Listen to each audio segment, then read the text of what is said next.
So let's look at the part 2 of what we did the other day. Okay, the Planck's constant.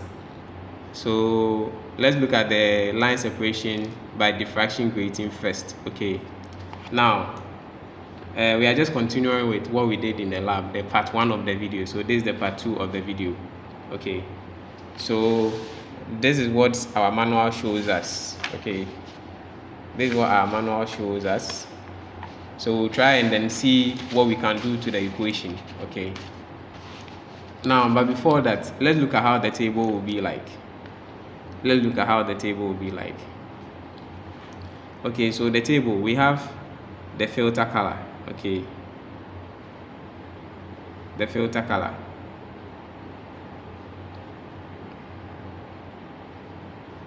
Then our next column can be our wavelength. Okay, the wavelength in nanometers. Then the next one should be our frequency. Let's just use F, right? F, and then it's in times 10 minus 14 hertz. Okay, and then we'll come to the voltage.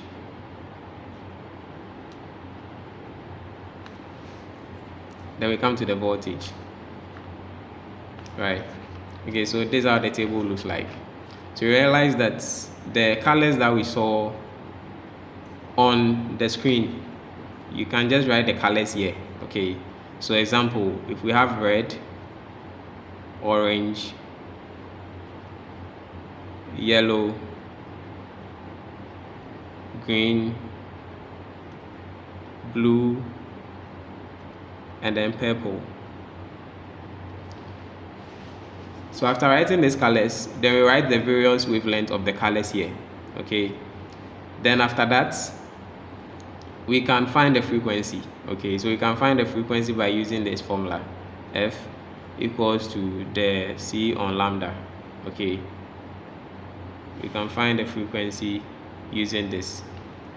So we use the lambda value we have here, the wavelength value we have here, and then C, where our C equals to 3.0 times 10 raised to the power 8, right?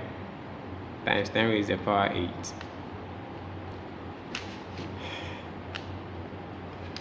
Okay, so that's our C. So we use the F, the lambda, and then the C to find our F. Then from there, we can plot a graph of. So our graph should look something like this, where we can say that this axis is for F, right? F on 10 raised to the power 8 minus 14, sorry, F raised to the power minus 14 hertz, right? Hertz. Then here should be our V on V, voltage on voltage. So we are having something like this. Okay, we are having something like this. Okay, our graph looks something like this. Okay,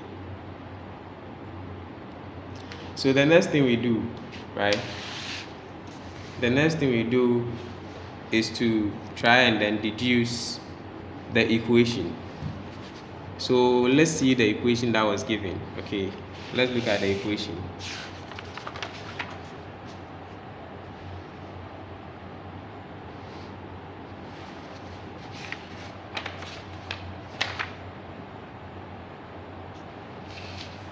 So we'll be using this equation. Okay, we are finding Planck's constant. So we'll be using this equation. Okay.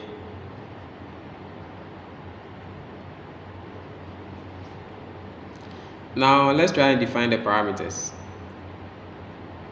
Our EV, we can say that is the energy.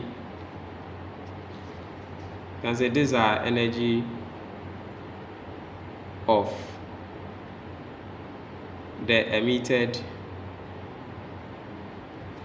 electron.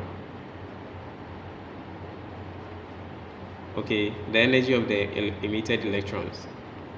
Then Our H is our Planck's constant. Our Planck's constant. The F should be our frequency.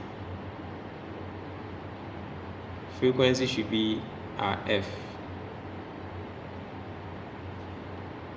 Then our phi is supposed to be the work function.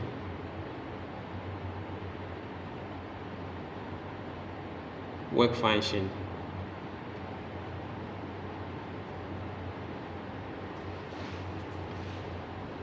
Now we can also say that our H into bracket is also called, we can call our H as the energy of the incident photons.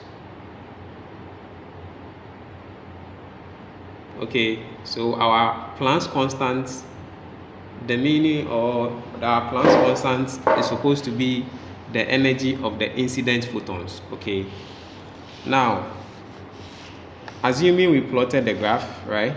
Our graph looks something like this. Then we find our slope, right? Our slope then becomes our changing on F, right? Don't forget here is times 10 raised to the power minus 14. Okay, so this is how we find our slope. Our change in V on V, and then our change in F hertz. Okay, this is how we find our slope.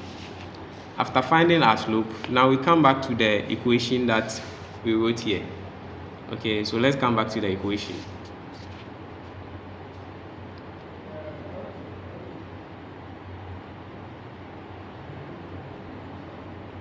Okay, this is the equation, this work function. Okay, now what we do first is that we can divide both sides by the E. Okay, so when we do that, we have this,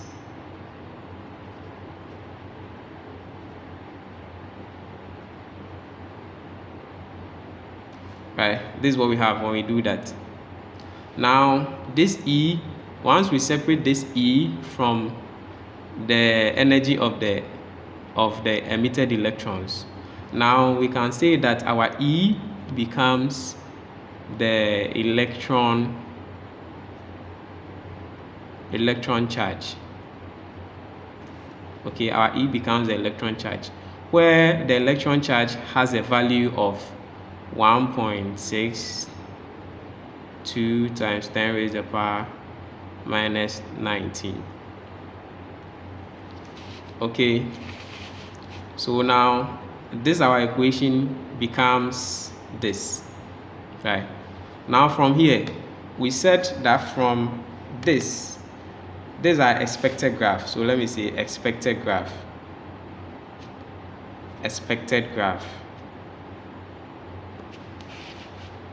So from here we know that we are plotting this on the Y and then this on the X. Okay, so we just come and try and then separate our F from our E and then H. So this becomes this work function and then E. Okay, so that we can plot this against this. Now we can relate that to an equation of a straight line. Okay, we can relate that to an equation of a straight line, which gives us y equals to mx plus c. In doing that, we can say that our V now is our y component. We can say that our V is our y component, our F becomes our S component,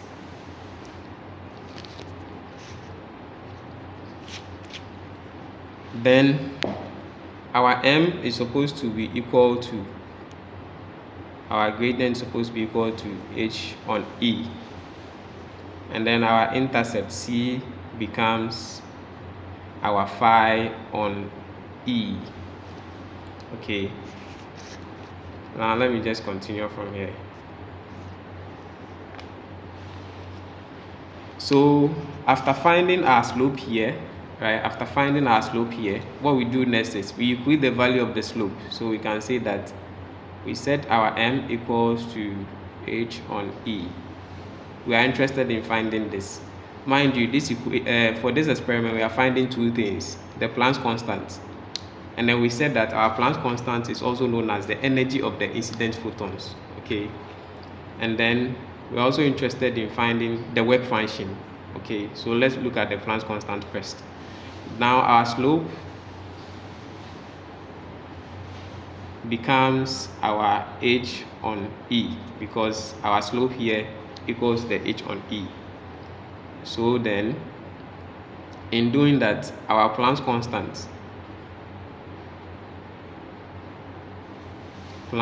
become our h, which is equals to our slope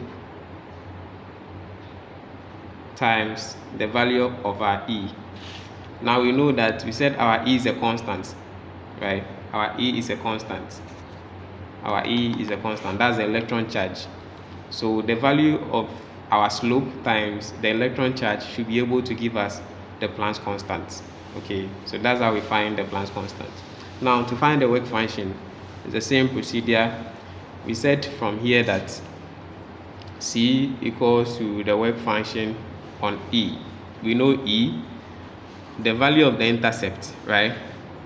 If our graph hits the axis here, we take the value of the intercept here, then we equate it. So our intercept will be equal to our work function on E, where our work function now becomes, there's a negative here. Okay, so our work function now becomes our intercept times our E, where E is the electron charge. Okay, so that's how you do it. We apply the same one to the line separation by interference filters.